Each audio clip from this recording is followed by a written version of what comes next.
जय श्री कृष्णा। सभी को नमस्कार और सभी का स्वागत है आज के श्रीमद् भगवत गीता के पाठ में। और आज हम पढ़ रहे हैं 15वां अध्याय पुरुषोत्तम योग। साधकों, श्रीमद् भगवत गीता के 12वें अध्याय के पहले श्लोक में सगुण और निर्गुण उपासकों में से कौन श्रेष्ठ है, इस प्रश्न के उत्तर में भगवान ने सगुण उपासकों को सर्वश्रेष्ठ योगी बताया था। और 14वें अध्याय में श्लोक नंबर 5 से लेकर 19 तक तीनों गुणों का स्वरूप, उनके कार्य, उनका बंधन स्वरूप और बंधे हुए मनुष्य की उत्तम मध्यम आदि गतियों का विस्तार पूर्वक वर्णन किया। श्लोक नंबर 19 तथा 20 में उन गुणों से रहित होकर भगवत भाव को पाने का उपाय और फल बताया। फिर अर्जुन के पूछने पर 22वें श्लोक से लेकर 25वें श्लोक तक गुणातीत पुरुषों के लक्षणों और आचरणों का वर्णन किया। 26वें श्लोक में सगुण परमेश्वर को अनन्य भक्ति योग और गुणातीत होकर ब्रह्म प्राप्ति का पात्र बनने का सरल उपाय बताया। अब वह भक्ति योग रूप अनन्य प्रेम उत्पन्न करने के उद्देश्य से सगुण परमेश्वर के गुण, प्रभाव और स्वरूप का तथा गुणातीत होने में मुख्य साधन वैराग्य और भगवत शरण का वर्णन करने के लिए 15वां अध्याय शुरू करते हैं। इसमें प्रथम संसार से वैराग्य पैदा करने हेतु भगवान 3 श्लोकों के द्वारा वृक्ष के रूप में संसार का वर्णन करके वैराग्य रूप शस्त्र द्वारा काट डालने को कहते हैं। अथ पंचमदशो अध्याय श्री भगवान उवाच।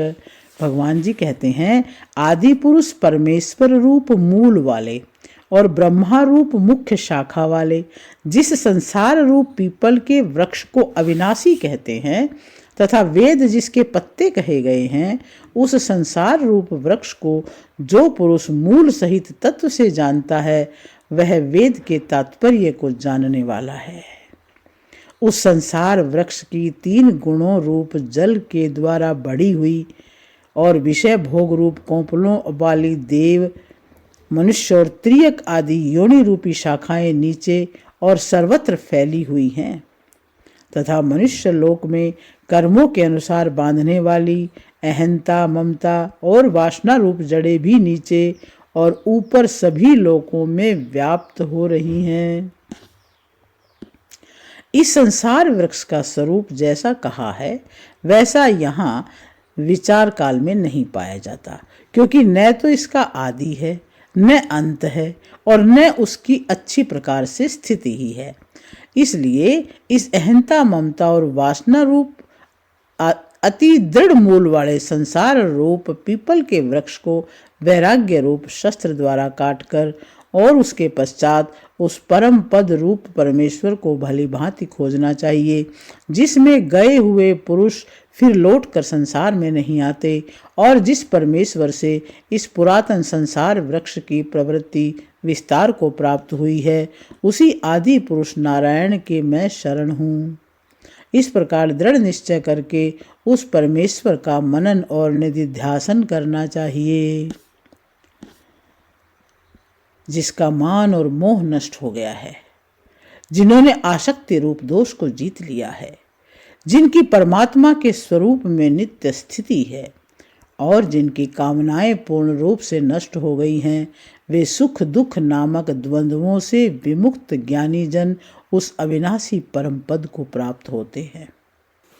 जिसका मान और मोह नष्ट हो गया है, जिन्होंने आसक्ति रूप दोष को जीत लिया है, जिनकी परमात्मा के स्वरूप में नित्य स्थिति है और जिनकी कामनाएं पूर्ण रूप से नष्ट हो गई हैं, वे सुख दुख नामक द्वंद्वों से विमुक्त ज्ञानी जन उस अविनाशी परम पद को प्राप्त होते हैं। जिस परम पद को प्राप्त होकर मनुष्य संसार में नहीं आते, उस स्वयं प्रकाश परम पद को न सूर्य प्रकाशित कर सकता है, न चंद्रमा और न ही अग्नि। वही मेरा परम धाम है।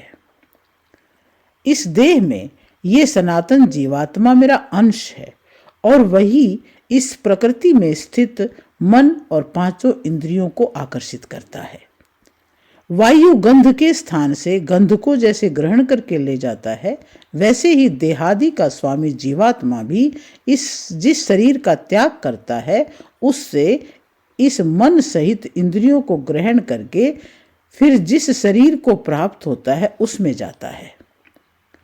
ये जीवात्मा श्रोत्र, चक्षु और त्वचा को तथा रसना, घ्राण और मन को आश्रय करके अर्थात इन सब के सहारे से ही विषयों का सेवन करता है। शरीर को छोड़कर जाते हुए को अथवा शरीर में स्थित हुए को अथवा विषयों को भोगते हुए को, इस प्रकार तीन गुणों से युक्त हुए को भी अज्ञानी जन नहीं जानते। केवल ज्ञान रूप नेत्रों वाले विवेकशील ज्ञानी ही तत्व से जानते हैं। यत्न करने वाले योगी जन भी अपने हृदय में स्थित इस आत्मा को तत्व से जानते हैं, किंतु जिन्होंने अपने अंतःकरण को शुद्ध नहीं किया है, ऐसे अज्ञानी जन तो यत्न करते रहने पर भी इस आत्मा को नहीं जानते। सूर्य में स्थित जो तेज संपूर्ण जगत को प्रकाशित करता है तथा जो तेज चंद्रमा में है और जो अग्नि में है, उसको तू मेरा ही तेज जान। और मैं ही पृथ्वी में प्रवेश करके अपनी शक्ति से सब भूतों को धारण करता हूँ और रस स्वरूप अर्थात अमृतमय चंद्रमा होकर संपूर्ण औषधियों को अर्थात वनस्पतियों को पुष्ट करता हूँ। मैं ही सब प्राणियों के शरीर में स्थिर रहने वाला प्राण और अपान से संयुक्त वैश्वानर अग्निरूप होकर 4 प्रकार के अन्न को पचाता हूँ। 4 प्रकार के अन्न में आता है भोज्य, जो अन्न दांतों से चबाकर खाया जाता है, जैसे रोटी हो गया, पुआ हो गया। दूसरा है पेय, जो अन्न निगला जाता है, जैसे खिचड़ी है, हलवा है, दूध है, रस है आदि। तीसरा है चोष्य, दांतों से चबाकर जिस खाद्य पदार्थ का रस चूसा जाता है और बचे हुए ऐसार भाग को थूक दिया जाता है, जैसे ईंख हो गई, आम हो गया इत्यादि। वृक्षादि स्थावर योनियां इसी प्रकार के अन्न को ग्रहण करती हैं। चौथा नंबर पे आता है लेह्य, जो अन्न जिह्वा से चाटा जाता है, जैसे चटनी, शहद आदि। मैं ही सब प्राणियों के हृदय में अंतर्यामी रूप से स्थित हूँ तथा मुझसे ही स्मृति, ज्ञान और अपोहन होता है और सब वेदों के द्वारा मैं ही जानने योग्य हूँ तथा वेदांत का कर्ता और वेदों को जानने वाला भी मैं ही हूँ। इस संसार में नाशवान और अविनाशी भी ये 2 प्रकार के पुरुष हैं। इनमें संपूर्ण भूत प्राणियों के शरीर तो नाशवान हैं और जीवात्मा अविनाशी कहा गया है। इन दोनों से उत्तम पुरुष तो अन्य ही है, जो तीनों लोकों में प्रवेश करके सबका धारण पोषण करता है तथा अविनाशी परमेश्वर और परमात्मा इस प्रकार कहा गया है। क्योंकि मैं नाशवान जड़ वर्ग क्षेत्र से सर्वथा अतीत हूँ और अविनाशी जीवात्मा से भी उत्तम हूँ, इसलिए लोक में और वेद में भी पुरुषोत्तम नाम से प्रसिद्ध हूँ।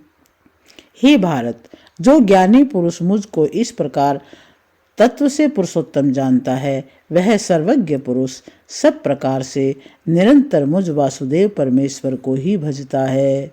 हे निष्पाप अर्जुन, इस प्रकार यह अति रहस्य युक्त गोपनीय शास्त्र मेरे द्वारा कहा गया, इसको तत्व से जानकर मनुष्य ज्ञानवान और कृतार्थ हो जाता है।